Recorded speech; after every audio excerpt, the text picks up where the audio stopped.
Kami naikkan syukur padamu, syukurkan kasih-Mu yang mulia. Kami naikkan syukur padamu, kami naikkan syukur padamu, kami naikkan syukur padamu. Syukurkan kasih-Mu yang mulia. Kami naikkan syukur padamu.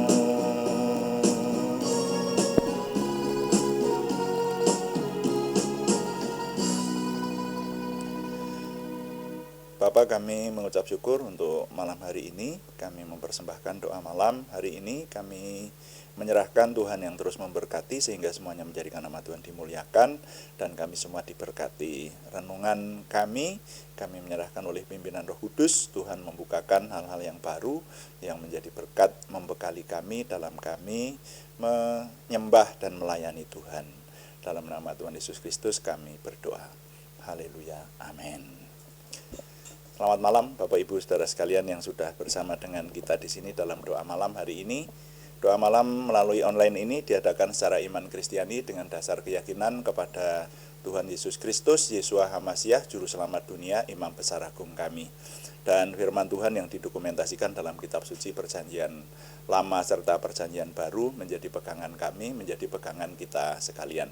Saudara, dalam doa malam seringkali juga ditujukan untuk menjawab pertanyaan saudara. Karena itu kalau ada pertanyaan kerohanian yang ingin kami menjawabnya dari teman-teman seiman, silahkan dikirimkan kepada kami melalui saluran yang ada. Dan nanti kami akan berusaha menjawabnya menjadi tema-tema dalam doa malam kita, saudara-saudara sekalian. Nah, seperti sore hari ini, kami ingin menjawab pertanyaan dari Ibu Endah Tri Lestari di Salatiga. Pertanyaannya begini, bagaimana seorang yang sudah nikah secara Kristiani, lalu bercerai, lalu nikah dengan orang lain secara Kristiani, dan melayani Tuhan, bahkan sebagai hamba Tuhan?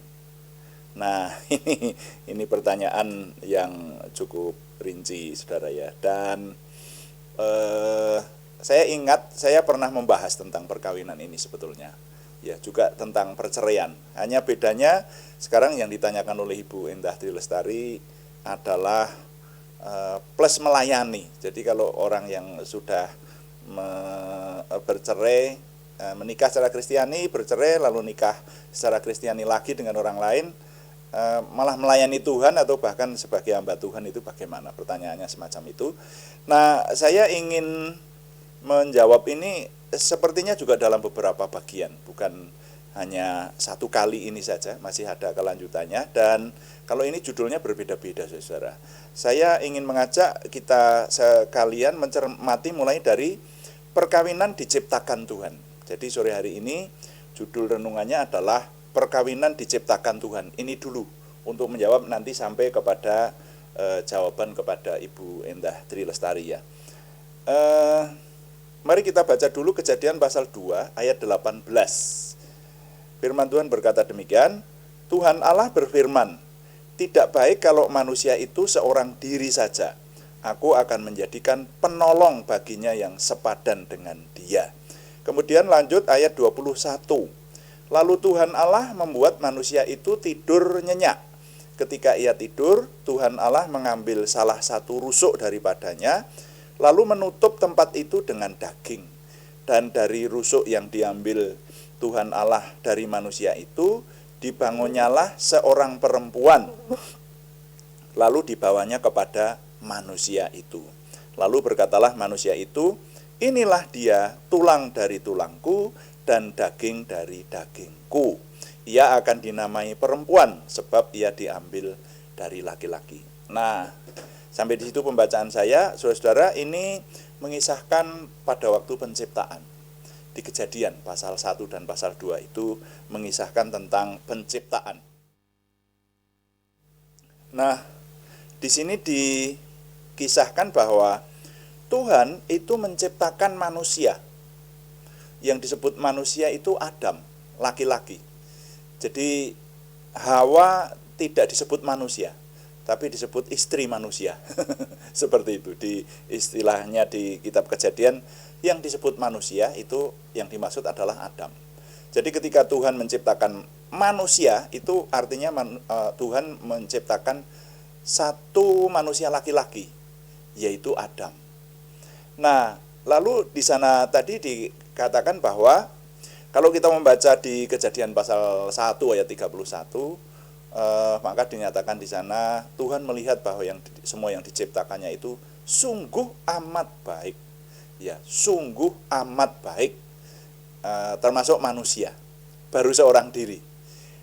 Tapi ketika Tuhan melihat manusia, maka Tuhan berfirman, tidak baik kalau manusia itu seorang diri saja. Aku akan menciptakan baginya jodoh yang sepadan. Nah, jadi dalam pemikiran saya, saudara ya, pemikiran saya, sebetulnya Tuhan itu menciptakan manusia itu hanya Adam. Jadi artinya Tuhan kalau pengen menambah manusia itu, ya Tuhan mungkin bisa menciptakan lagi toh manusia yang lain lagi dari tanah liat lagi, kan seperti itu. Tapi yang terjadi tidak seperti itu. Tuhan menciptakan manusia itu punya jodoh, dan jodohnya itu diambil dari bagian dari tubuh manusia itu sendiri, yaitu tulang rusuk. Jangan bertanya kepada saya bagaimana cara Tuhan menciptakannya, ya namanya Tuhan Maha Kuasa. Tapi Tuhan menciptakan manusia perempuan itu dari bahan tulang rusuknya manusia laki-laki. Nah, lalu manusia perempuan yang diciptakan ini segala sesuatunya serba pas kalau menjadi jodohnya manusia laki-laki itu. Jadi jodohnya Adam. Jadi dari bentuk tubuhnya, dari emosionalnya, ya dari segala sesuatunya itu memang diciptakan Tuhan pas, karena yang di sini disebutkan, aku akan menciptakan baginya kawan yang sepadan. Itu kalau di dalam kitab suci yang lain disebutkan, saya senang yang dalam terjemahan bahasa Jawa disebutkan rowang kang sembodo, ya. Rowang itu kawan, ya sahabat, teman. Sembodo itu tidak ada tidak bisa dibahasa Indonesiakan.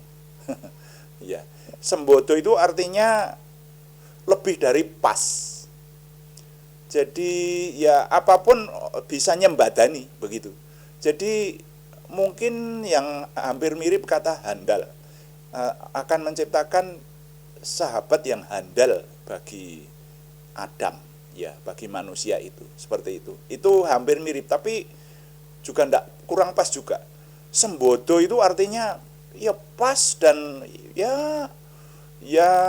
memadai banget gitu loh, sebagai jodohnya Adam. Nah, dengan demikian maka sekarang kita melihat arti penting perkawinan ini. Arti penting perkawinan adalah bahwa perkawinan itu diciptakan oleh Tuhan. Sebetulnya Tuhan kalau tidak menciptakan perkawinan kan tidak usah susah-susah menciptakan jodohnya Adam, kan begitu. Ya membuat saja manusia yang lain lagi, gitu toh. Tapi Tuhan memang menghendaki demikian. Jadi diciptakan jodohnya. Makanya manusia itu berjodoh, ya, membentuk lembaga perkawinan itu memang Tuhan yang menciptakan. Ya, kalau Tuhan tidak menciptakan jodohnya, orang tidak bisa berjodoh seperti itu. Nah itu. Jadi perkawinan itu diciptakan Tuhan. Makanya perkawinan itu penting buat manusia. Nah, ini dulu singkat dulu yang pertama ini memang. Jadi untuk menjawab pertanyaan Bu Endah, orang yang sudah nikah Kristiani, cerai, lalu nikah Kristiani lagi, tapi kok malah melayani Tuhan, itu bagaimana penjelasannya? Nah, untuk menjelaskan itu saya tidak langsung menjawab ke pertanyaan, tetapi saya ingin mengajak Bapak Ibu Saudara memahami mulai dari awal, mulai dari arti penting perkawinan itu sendiri. Jadi nilai yang dapat saya ketengahkan kali ini adalah perkawinan adalah sebuah hal yang sangat penting, karena perkawinan itu diciptakan oleh Tuhan. Saya ulangi, perkawinan adalah sebuah hal yang sangat penting, karena perkawinan itu diciptakan oleh Tuhan. Tuhan dipuji, amin. Mari kita melayani Tuhan dengan doa, dan kita akan berdoa sesuai dengan yang Tuhan Yesus anjurkan. Ya, kita berdoa. Bapa kami yang di surga, dikuduskanlah namamu. Datanglah kerajaan-Mu, jadilah kehendak-Mu di bumi seperti di surga. Berikanlah kami pada hari ini makanan kami yang secukupnya, dan ampunilah kami akan kesalahan kami, seperti kami juga mengampuni orang yang bersalah kepada kami. Dan janganlah membawa kami ke dalam pencobaan, tetapi lepaskanlah kami daripada yang jahat, karena Engkaulah yang empunya kerajaan dan kuasa dan kemuliaan sampai selama-lamanya. Tuhan, berkatilah kami dengan berlimpah-limpah. Perbuatlah sesuatu yang besar dalam hidup kami, dan itu jelas berasal daripada-Mu. Tambahkanlah pengaruh dan kesempatan kami bagi-Mu. Berikanlah kami suatu perasaan akan hadirat-Mu dan petunjuk-Mu senantiasa. Jagai dan lindungilah kami, supaya tidak jatuh dalam perangkap setan. Dalam nama Tuhan Yesus Kristus kami berdoa. Amin. Demikian doa malam hari ini. Saudara sekalian, kami beritahukan bahwa doa malam dilaksanakan setiap hari Senin sampai Sabtu pada jam 6 atau jam 18 waktu Indonesia Barat. Juga ada doa pagi pada hari-hari yang sama, Senin sampai Sabtu, yang dilaksanakan pada jam 5 pagi, hanya temanya berbeda. Yang doa pagi membaca seluruh isi Alkitab sambil merenungkannya. Saya undang saudara untuk mengikuti bersama-sama dengan kami, merasakan kehadiran Tuhan tiap hari ini, ya. Dan terima kasih kepada semua yang sudah mendukung. Kami tetap membutuhkan dukungan Anda, setidaknya dukungan doa. Juga terima kasih yang belum berikan subscribe, berkenan berikan subscribe, like, komen, dan share, bagikan kepada teman-teman lain, sehingga lebih banyak lagi yang diberkati bersama dengan kita. Selamat malam, Tuhan memberkati. Amin.